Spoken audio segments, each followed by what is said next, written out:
नमस्कार मित्रों, मेरे न्यूज चैनल को सब्सक्राइब कर लीजिए और ताज़ा समाचार सुनते रहिए। कल पिकनिक मनाने पहाड़ पे आरती गई थी, साथ साथ में मोनू यादव भी गया था उसके पीछे पीछे। लेकिन देखी, आरती जाकर वहां पे पहाड़ पे अंडा कढ़ी बनाई और फुल्की रोटी बनाई और उबाला हुआ अंडा भी बनाई। ये आइटम बनाकर आरती लगी खाने। खाने जब लगी तो मोनू यादव वहीं पे बैठा था और बोला कि आरती मुझे भी खाने के लिए दे दो। लेकिन मोनू यादव से साफ तौर पे बता दिया आरती कि नहीं, तुम मुझसे झगड़ा किए हो और मेरा बात नहीं मान रहे हो। मेरा आंख भी फोड़ दिया था मारकर, इसलिए मैं तुम्हें अंडा कढ़ी नहीं दूंगी खाने के लिए और तुम्हारे साथ पिकनिक नहीं मनाऊंगी।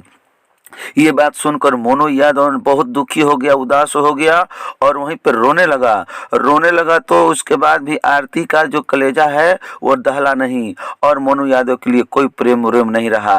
वह बोल रही थी कि मैं तुम्हें नहीं दूंगी खाने के लिए और तुम्हारे साथ पिकनिक नहीं मनाऊंगी, क्योंकि तुम मुझसे झगड़ते हो और मेरा बात नहीं मानते हो। देखिए ये कैसा बर्ताव की है आरती, ये ठीक नहीं है। और जैसे ही आगे मैं समाचार मिलेगा हम सुनाऊंगा और बने रहिए मेरे